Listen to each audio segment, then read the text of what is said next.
Bonjour à tous.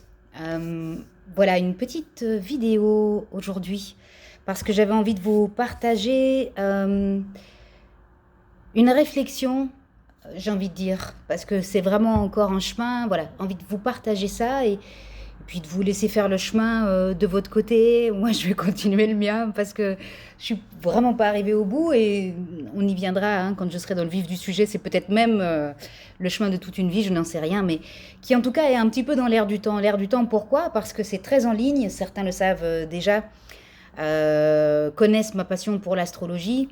Donc c'est très en ligne avec la période post-pleine lune, bélier balance, et puis les nœuds lunaires qui sont dans cet axe aussi en ce moment.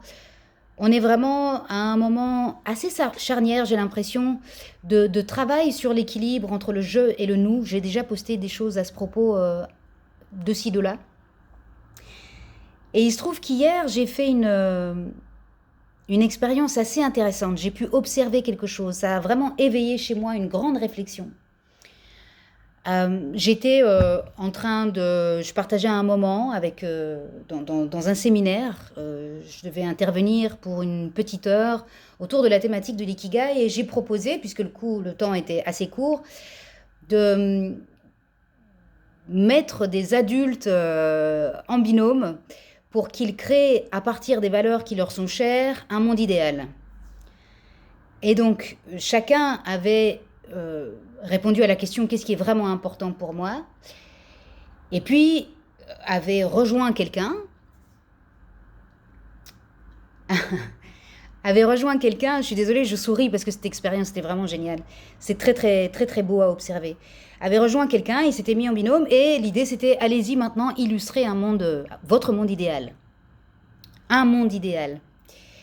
Et donc, il n'y avait à aucun endroit où dans la consigne, il était stipulé la manière dont il devait fonctionner à deux. D'accord? Il n'y avait pas de fait converger quelque chose ou quoi que ce soit. Il n'y avait pas de convergence qui était demandée. Et j'ai vraiment pu observer les différents groupes. Il y a eu 9 binômes au total, je crois, si je ne me trompe pas. Enfin, oui, 9 ou 10 binômes au total. Et au moment du partage sur leur manière de fonctionner, j'ai vraiment entendu à plein d'endroits comment ils avaient d'abord cherché les valeurs qu'ils avaient en commun.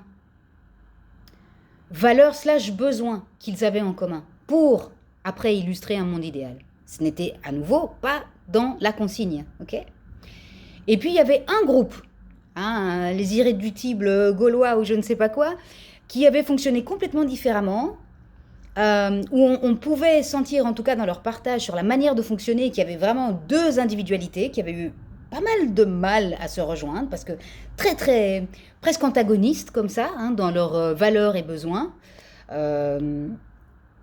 Et du coup, ce qui là s'est passé, il n'y a pas vraiment eu de recherche de mise en commun, mais on va dire qu'il y a eu une voix qui a été plus forte que l'autre.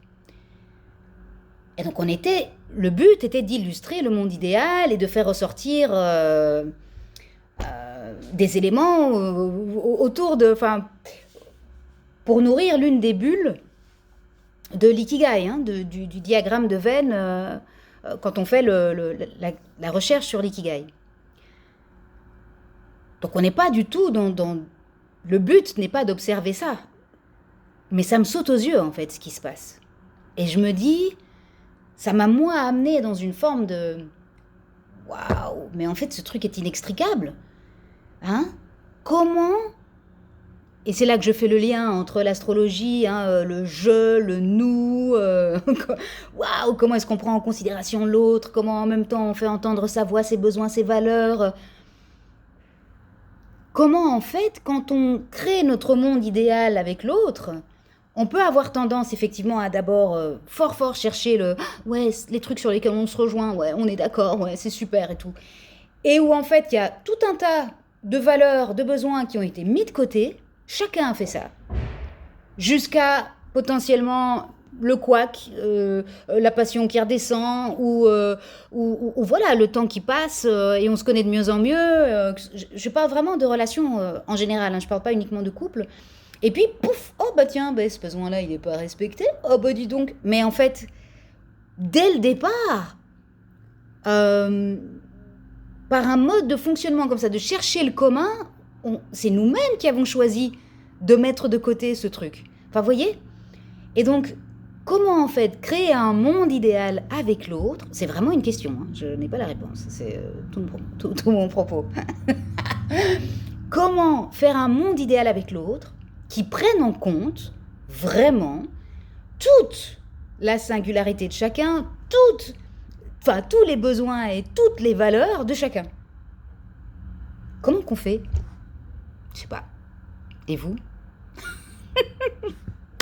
Je nous laisse avec ça. Bonne journée et merci pour votre écoute.